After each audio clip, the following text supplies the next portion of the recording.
The headlines tonight: NATO annulled after delegate swallows treaty. I'm so sorry, yells exploding cleaner. And bearded cleric in oily chin insertion. Those are the headlines. God, I wish they weren't.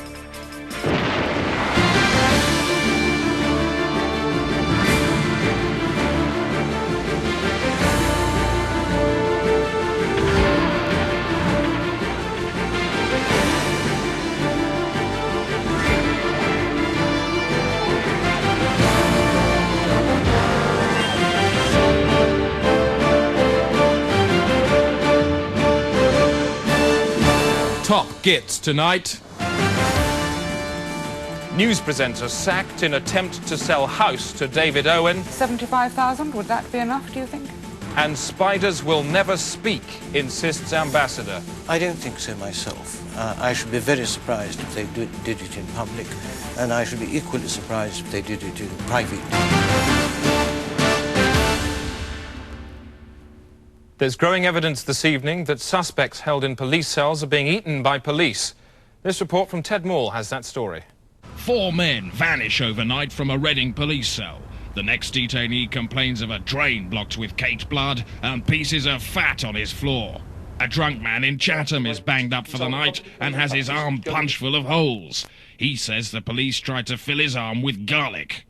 Just part of an increasingly muscular body of evidence that, say activists, proves that suspect eating is on the increase and that the increase is getting rapid. The best evidence of all is this: a Bow Street bastard. A special truncheon used for beating suspects which tears out cubes of flesh small enough to fry. Activist Harkin Petty says this is just one piece of evidence of suspect eating from a huge list in his head. And it's nonsense. Unexplained disappearances from police cells have doubled in the last year. Records show suspects are regularly weighed and smeared in oil. But police say this is just standard practice for young offenders. Campaigners are calling for immediate action. Without it, they say, thousands of suspects across the country could be eaten tonight by panicking policemen. It's just been It's just been announced there's to be a special inquiry into the government's handling of the Froome shipping deal, which flew to pieces last month amid accusations of gross ministerial misconduct. Our economics correspondent, Peter O'Hanrahan, is with the Minister for Ships, Michael Crane. He's just prized him out of an emergency meeting. I'm with the Minister for Ships, That's Michael what Peter, Crane, everything MP. I've just said comes spewing straight back out of his stupid slab of a face. Mr. Crane, choppy waters for the government. Not at all, Peter. This procedure was entirely proper, and I think the inquiry will prove that the government's handling of this matter was entirely proper. So the government's ship back on course? Absolutely. Back to you, Chris. Peter, what the hell was that? This man's made a big-scale cock-up here. You let him get away with it. Now, let me speak to him. Put your earpiece next to his head and stand still. Now, Minister, there's reason to believe that you lied to the House. How do you answer that? Well, that is a very serious and unfounded allegation, and I'll be making a statement to the House based on the preliminary inquiry next week. A week is a long time in politics. Rab Butler. Shut up, Peter. Now, Minister, did you or did you not lie to the House? I will be making a full statement to the House next week. It's a simple question, yes or no. Did you or did you not lie? As the Minister for Ships sprawls on the pin, it's back to you, Chris. No, it isn't, Peter. He's about to answer the question. He's about to admit to lying to the House. You've let him get away again. Where's he gone? Over there. Well, get him back. He's in a cab. Peter, you've lost the news. What are you going to say? Sorry. Look like you mean it. Look down at the ground and say sorry. I'm sorry. Peter, next time you cross the road, don't bother looking. Sorry.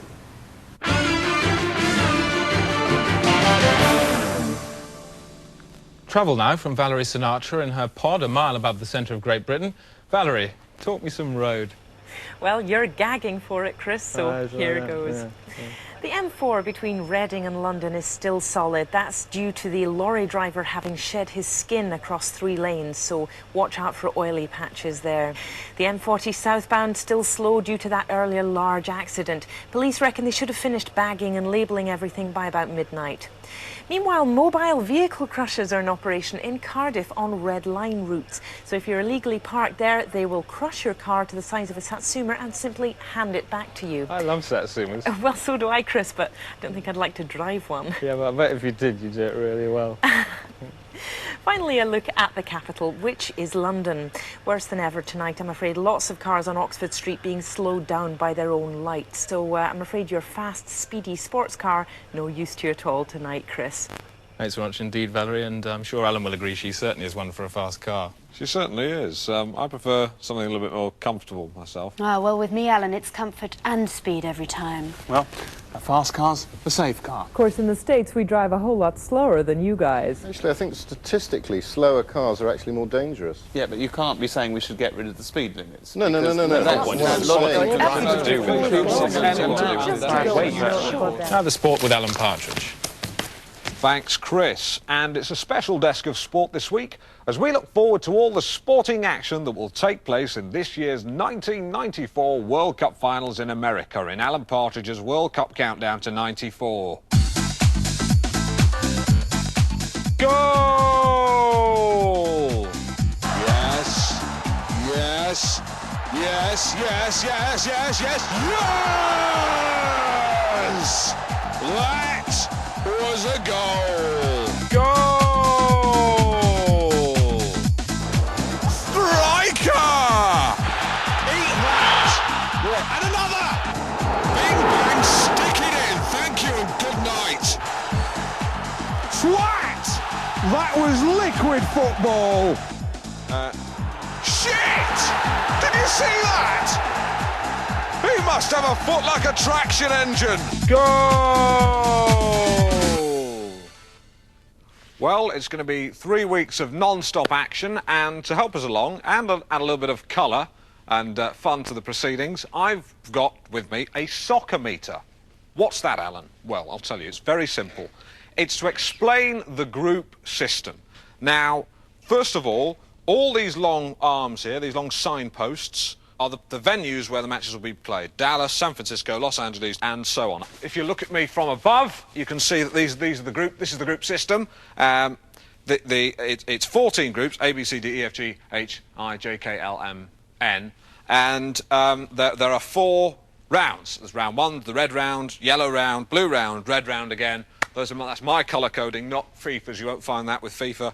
Just with me. So that's the basis of it, and as you can see, they get progressively fewer towards the centre, the ultimate goal being the World Cup. All right, let's take an example. OK, round 1 is Pasadena.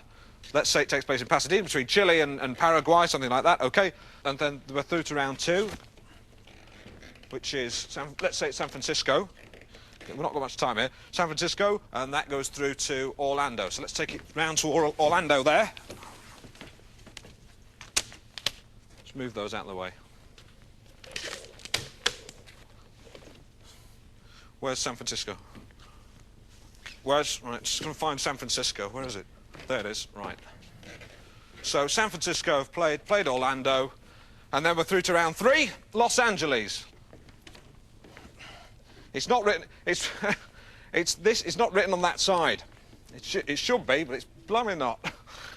And then it's whoever went that then we're through to the final of the World Cup. Who's that going to be? Goal! The proof is in the pudding, and the pudding in this case is a football. Booth, eat my goal! The goalie has got football pie all over his shirt.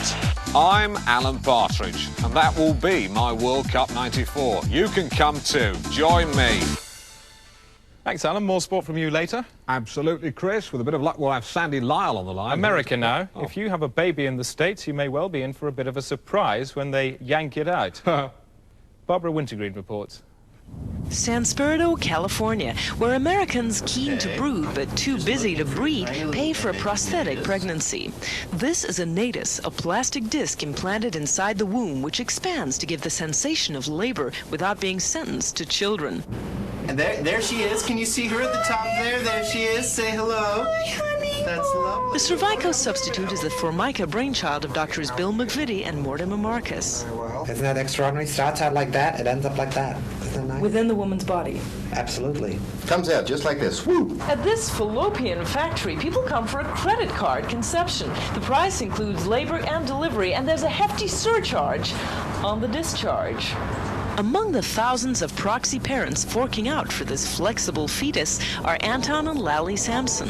We've really worked hard at, we've given him his own room. He's got his Bon Jovi posters, Sharon's the Red Sox. But divorcing Americans are causing courtroom chaos in custody battles for their beloved disc. And outside the Natus Institute, Women's League protester Taya Peachman leads a womb vigil against synthetic siring. I believe you've been smashing nadi, is that true? Yeah, we have nadi smashing by the side of the road to try and encourage the women who come in here thinking that they want that thing in their women. They do not. They can spend their money, but they should just remember that they're women and they have a right to live and to breathe. That's the beauty of the whole natus thing, is that if a woman wants the pain, if she wants to scream, if she wants to bleed, she can. If, however, she just wants it to pop out like a bar of soap, then she can have that option too. So it looks like this is one reproduction line where a plastic and placenta go hand in hand. Barbara Wintergreen, CBN News at the Natus Institute, San Spirito, California. The Day Today, because fact into doubt won't go. And we've just heard that areas in 3 of Britain's biggest cities are being evacuated due to suspect dogs. Police believe this could be the start of a mainland campaign of dog bombs threatened by the IRA last month. This report from Eugene Fraxby, who's got the story with him, reports. Oxford Street in London with 3 policemen and a knotted tape barrier. A stray dog was spotted here an hour ago and everybody ran out. Police then isolated the area containing the dog and told the public to clear off. Later they located it and conducted a controlled explosion.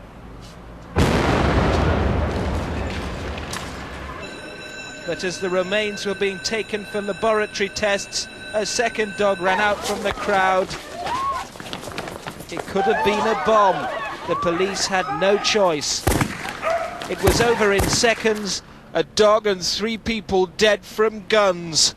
Being old, they would have died soon anyway. But the dog, which contained no explosive at all, was shot to ribbons in its prime.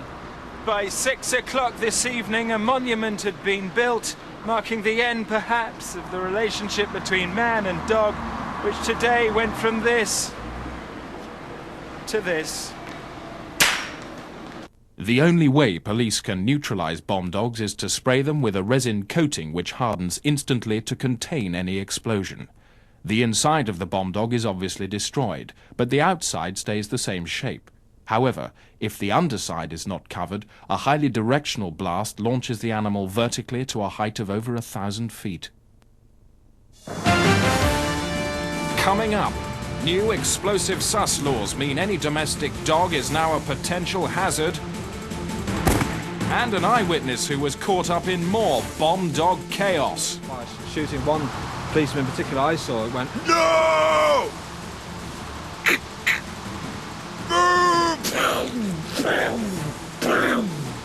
one guy, I don't know whether he was involved or not, was running away. It went, and he caught him one more time between the eyes. It was horrible. It went, that was as much as I saw, really.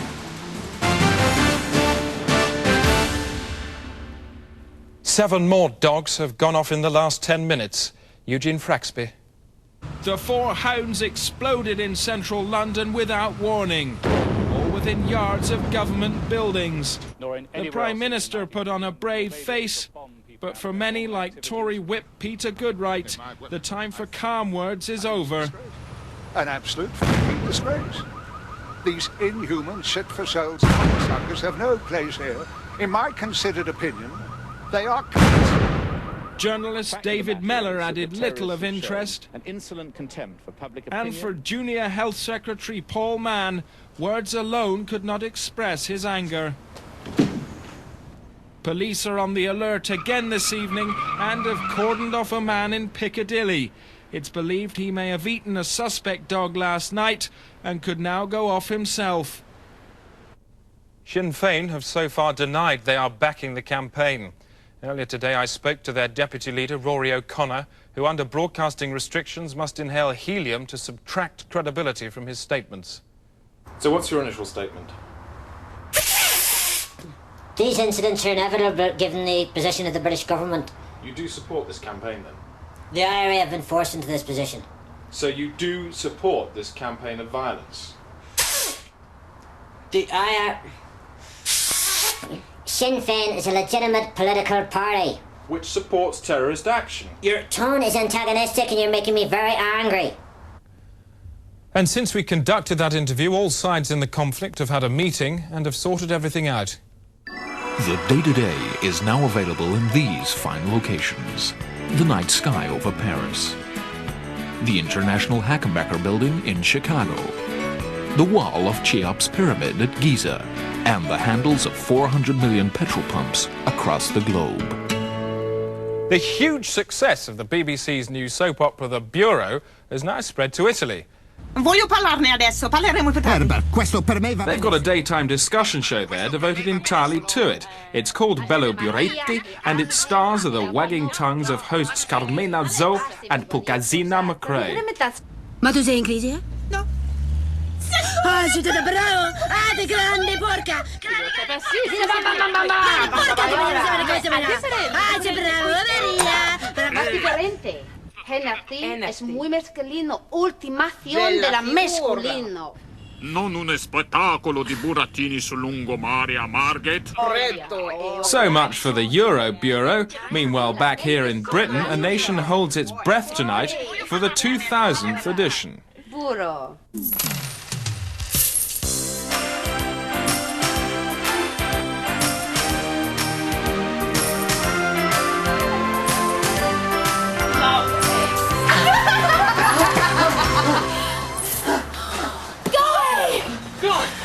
Quick! Get him into the Bureau de Change!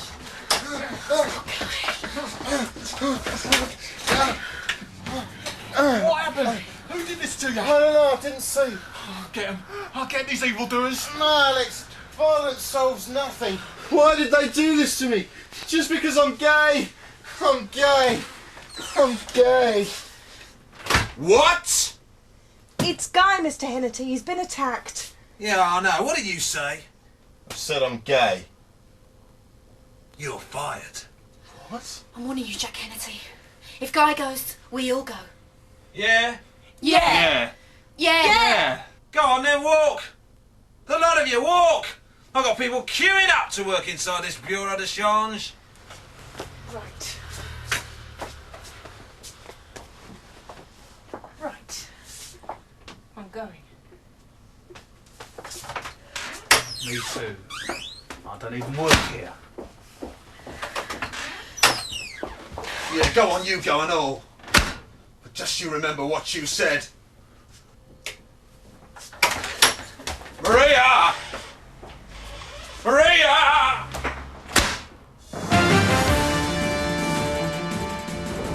I would see myself as an individual human being needing salvation, receiving it through the work of Jesus Christ. Do you find the day-to-day comes into this at all?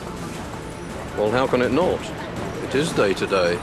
Every day, the day-to-day? Every day, day-to-day, yeah. For you? Yes. And with a bit of luck for all these people? That's what one prays for, what one would like to see. You would like to see the day-to-day for all these people today? If your prayer was answered? That they should each enter into an experience of personal salvation. Which would include the day-to-day? Well, how could it not? I don't know what kind of salvation you could be talking about that wouldn't include the day-to-day.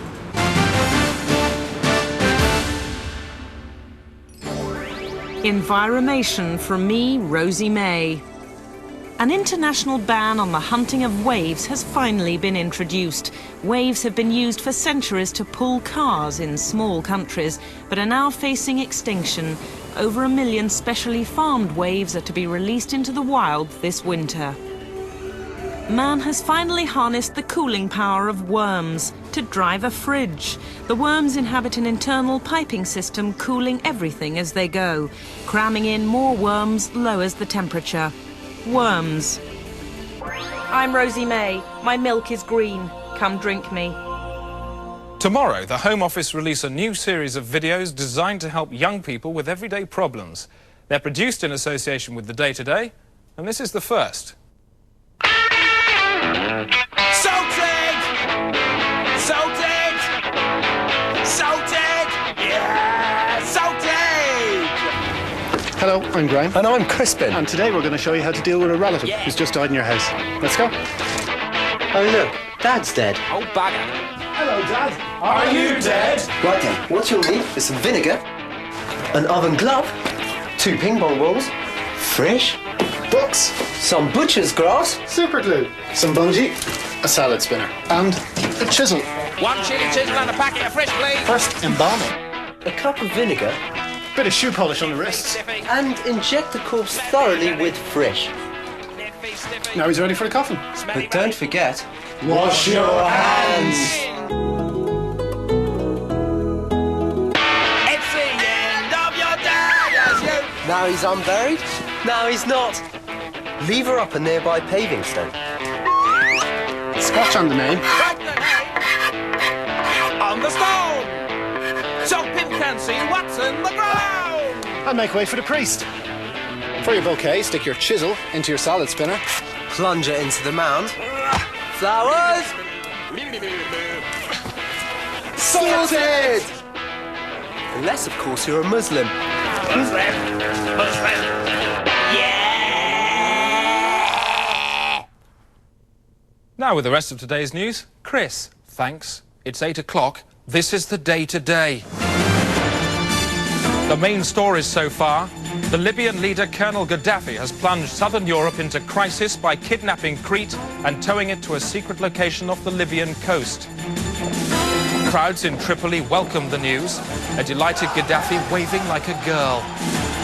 Libyan tugs stole Crete at 2 o'clock this morning. At first, the natives, aided by strong winds, were able to haul it halfway back. But then they lost grip, the island was towed to the North African coast and hidden under water. The Lincolnshire village of Fladney is tonight recovering from a gravity quake during which the Earth's pull was reversed for 7 minutes, sending everything not secured onto the ground over a mile into the air. The quake struck at 4:30 this afternoon. These pictures were taken by Paul Cork, who had his Polaroid with him when he fell up into the roof of a shed. This man survived by clinging onto a boot scraper. Others were not so lucky. I was playing football with my cousin just in the garden there, and he jumped up to catch the ball and just kept going. His cousin later rained back onto the ground along with 4,000 other villagers. The American space shuttle Endeavour 4 sets off tonight on its special stunt mission. Once in orbit, it will hurtle towards a NASA space ramp, fly off the end and leap over a line of 12 other shuttles. It will then return to Earth tomorrow afternoon at 3:30. It's time now for our resident humorist Brant, the physical cartoonist from the Daily Telegraph, to bloody the noses of the great and good. Mr. B, make us smile about the bad things in the world. This week, I've been looking east, where Chris Patton, like King Kong, has made a monkey of himself over Hong Kong.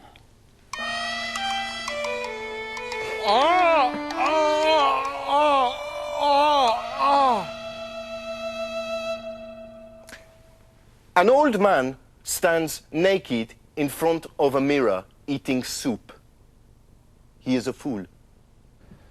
Jacques Livereau, a brilliant man and a surprisingly nice one too. Now, it's easy to tell if somebody's dead, but how can you tell if you're dead?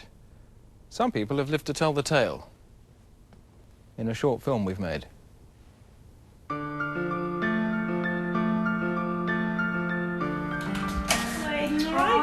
Lucy Turner Warwick is a boxing trainer in High Wycombe. She had a near-death experience when in a coma induced by a pupil. I learnt later that I had actually died. My heart stopped for, I don't know, a few seconds. I could see a tunnel, and at the end of that tunnel, a very, very bright light. I was aware of a figure standing at the end where the light was. She led me into an open plan office, and at the back there was this little separate office, and she beckoned me towards it, and on the door it said God. And there was a man, very nice, friendly man in a suit, grey hair, and I sat down and we chatted a bit. He was very jokey and jolly, and I remember he had a little sign behind his head that said, it was one of those, you know, you don't have to be mad to work here, but it helps, or something. So I thought, well, he's obviously got a sense of humour. Anyway, we talked, and then he pointed to another man in a suit with a beard and said, that's my son. And I looked back at God, and he laughed and said, it's a family firm, you know. And it was very, very friendly, but very boring. I'm afraid all of these people that talk of these out-of-body experiences are basically congenital liars. Chanticleer Gardsley is Professor of Psychosociology at University College London. He is a skeptic. We have a whole catalogue of examples of hospitals actually manufacturing out-of-body experiences whereby they attach patients to wires and actually lift them up towards the ceiling, therefore creating in the patient a feeling of literally lifting out of their bodies. In laboratory experiments, scientists artificially created near-death experiences in mice. They fired hungry mice against a wall with a specially calibrated gun. Food was placed on a shelf above the comatose mice. If they had a soul, it would leave the mouse's body, float upwards, and eat. The results showed that afterwards, the mice felt as if they had just eaten. More proof was provided by the out-of-body experience of Leslie Sarfraz. I could actually see myself coming out of my mouth as vomit, but it wasn't just as vomit, it was like as vomit in a dress. And then I woke up and I was a woman. I went into my experience as a man, but left it as a woman. Something definitely happened, but I don't know what. So how do you explain the case of Keith Phillips, who returned from his out-of-body experience as a woman? He didn't. But we've filmed it, and there's an awful lot of evidence to show that that's the case. No, there isn't. Do you believe in God? Oh, yes. And I liked him. I like him. I love him, but I don't want to go and... I don't want to go and work for him. Not yet. An optimist sees half a pint of milk, he says, it is half full. A pessimist sees half a pint of milk, he says, it is half empty. I see half a pint of milk, I say, it is sour. No time for anything but the weather. A lot of snow around. Pretty grim out there, isn't it, Sylvester? Yes, Chris, most of Britain will be waking up tomorrow to a carpet of white dung. Thanks, mate. And that's it. No time left for the headlines. That's the day today. 9 o'clock BBC 2 tomorrow night. We'll start again. Until then, thanks very much for watching. Just remains for me to wish you a very good night. Join us again tomorrow night for a full resume of the day's events, the sport, the business, the weather, and the very latest changes in the world of politics. Same time, 9 o'clock tomorrow evening on BBC 2. That's the day today, keeping you abreast of the very latest changes in local, national and international news. Prepared to break the flow of the programme if necessary to accommodate footage of unfurling events. Often live packaged by field reporters on the hoof. Those who know that news is paramount and only the most recently hatched news egg has any currency at all. That's the day today. It's fittest, sharpest news programmes, full sport coverage, given the rest of football matches.